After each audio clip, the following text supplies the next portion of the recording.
Bonjour, bienvenue pour ce temps de culte et de méditation. Nous ouvrons nos oreilles à la parole de Dieu. Nos cœurs reconnaissent sa présence auprès de nous. Nos yeux s'ouvrent et voient la beauté du chemin qu'il éclaire devant nous. Et nos bouches chantent la joie qu'il y a d'être ses enfants, dès maintenant recevant la grâce, la liberté et la paix. La lecture pour ce dimanche nous vient de l'Évangile selon Luc au chapitre 12. Tenez-vous prêts la ceinture aux reins et les lampes allumées. Vous aussi soyez semblables à ces hommes qui attendent que leur maître revienne des noces, afin de lui ouvrir sitôt qu'il arrivera et frappera. Heureux ces esclaves que le maître à son arrivée trouvera en train de veiller. Amen, je vous le dis, il se mettra à son tour, en tenue de travail, il les installera à sa table, et il viendra les servir. Qu'il arrive à la deuxième ou à la troisième veille, s'il les trouve ainsi, heureux sont-ils. Sachez-le bien, si le maître de maison savait à quelle heure le voleur doit venir, il ne laisserait pas fracturer sa maison. Vous aussi soyez prêts, car le Fils de l'homme viendra à l'heure que vous ne pensez pas. Pierre lui dit, « Seigneur, est-ce à nous que tu adresses cette parabole, ou aussi à tous ?» Le Seigneur dit, « Quel est donc l'intendant avisé et digne de confiance que le maître nommera responsable de ces gens, pour leur donner leur ration de blé en temps voulu. Heureux cet esclave, celui que son maître à son arrivée trouvera occupé de la sorte. En vérité, je vous le dis, il le nommera responsable de tous ses biens.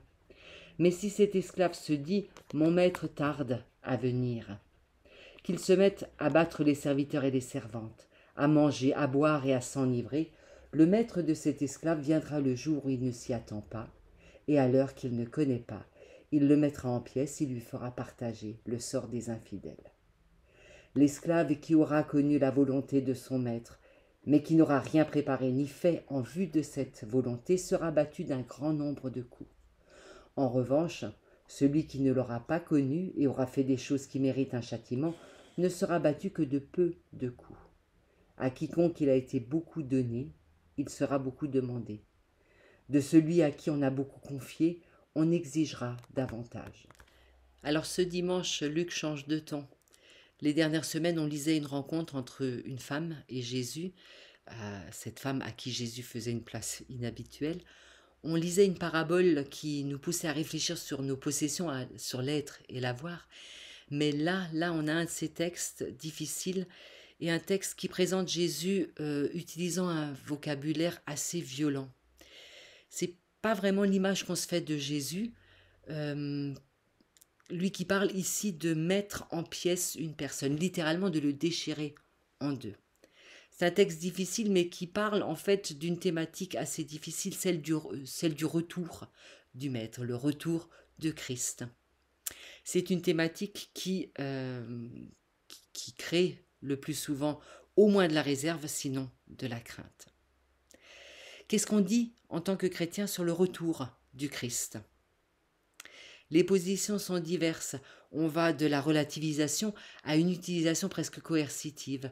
Oui, en tant que chrétien, il arrive qu'on dise que ces textes sur le retour de Jésus ne représentent qu'une petite partie dans l'ensemble de son enseignement, dans toutes ses paroles, tout comme il arrive qu'on utilise ces textes pour provoquer un changement chez les chrétiens, pour pousser à la conversion. En réalité, ces différentes positions se basent sur les textes du Nouveau Testament qui sont assez divers. Les auteurs du Nouveau Testament ne parlent pas de la même manière du retour du Christ.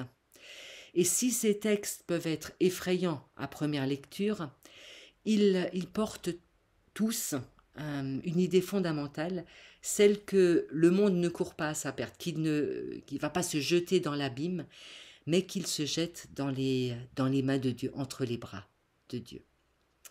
Alors il est important de rappeler cette idée fondamentale, celle que portent tous les textes concernant le retour dans le Nouveau Testament.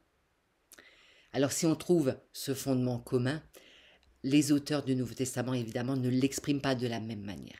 Aujourd'hui, je voudrais qu'on se concentre vraiment sur ces paroles de Luc ici, dans ce petit passage, et qu'on essaye de ne pas se laisser happer par les images mentales qu'on peut se faire qu'on trouve dans les arts ou qu'on trouve chez d'autres auteurs du Nouveau Testament.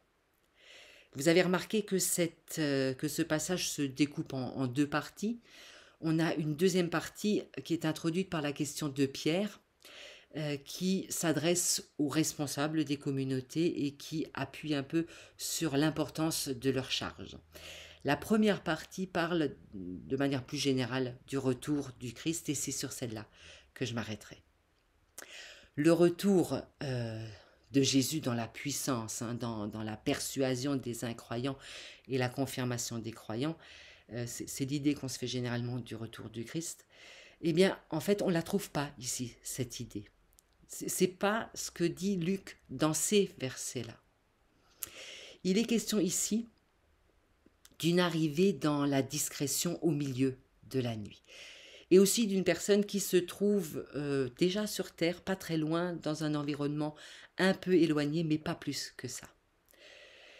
On ne peut pas prédire quand le maître va revenir. Est-ce qu'il reviendra à 2 heures ou à 5 heures du matin ? On ne peut pas prédire. Et face à l'imprédictible, en fait, il n'y a qu'une seule manière de réagir, c'est la veille. Les chrétiens ne sont pas supposés calculer le retour du Christ. Parce que le calculer, ce serait une manière d'essayer de mettre la main sur l'action de Dieu, de maîtriser le temps. La seule manière de se comporter comme chrétien, c'est l'attente vigilante. Dans la tenue de celui qui sort d'Égypte. Peut-être que vous avez remarqué cette petite mention, ceinture au rein, lampe allumée. La ceinture au rein, ça rappelle très clairement la sortie d'Égypte, quand les Hébreux se mettaient en tenue pour partir. On est dans la tenue de celui qui sait qu'il va se passer quelque chose, il attend que ça arrive. Et vous avez peut-être remarqué aussi qu'il est question de nuit. La nuit n'est jamais anodine dans la Bible. Il y a des tas de choses qui se passent la nuit. D'après la sagesse juive, la création se passe de nuit. La promesse à Abraham, quand Dieu l'invite à regarder les étoiles, c'est de nuit. La sortie d'Égypte se passe de nuit. Pour la tradition chrétienne, la naissance de Jésus se passe de nuit, son arrestation aussi, et sa résurrection. Et même la mort de Jésus, d'après l'évangéliste Matthieu, provoque la nuit sur la terre. La nuit, donc, n'est jamais neutre dans la Bible. Pour nous non plus, d'ailleurs. La nuit, tous les chats sont gris. Les nuits d'insomnie n'en finissent pas. La nuit, l'inconscient révèle l'inassouvi, l'inabouti, le regret et les désirs qui ont été contenus en journée. La nuit, les angoisses sont plus fortes. Mais la nuit représente aussi la maturation, ce qui bouge dans l'obscurité, dans le silence, comme une plante qui pousse sous terre. Luc nous dit que c'est là, dans la nuit, dans nos nuits, dans nos moments silencieux, obscurs, creux, que Jésus vient. Non pas en coups d'éclair ou en arguments irréfutables, mais en présence discrète et inattendue. Dans nos nuits, dans ces nuits banales, et dans celles qui provoquent la crainte ou qui rappellent l'échec, dans ces nuits qui rappellent, dans ces nuits où on a perdu l'espoir, ces nuits où on n'imagine pas un lendemain, c'est là que Jésus vient. Et ça, c'est une bonne nouvelle, pas de celle qui tétanise ou qui contraignent à un certain comportement. C'est une bonne nouvelle qui nous est donnée dans ces quelques lignes. Une bonne nouvelle qui dit le don, le service du Maître. En fait, s'il y a une alerte dans ces quelques lignes, une alerte que Luc nous fait, c'est plutôt, je pense, sur nos représentations ou sur les attentes qu'on plaque sur le retour du Christ. L'attendre, oui, mais se souvenir que c'est comme un voleur qu'il vient, dans un temps qui peut être terrible, certes, mais aussi terriblement banal. C'est dans ces moments inattendus que Jésus vient tous les jours, toutes les nuits.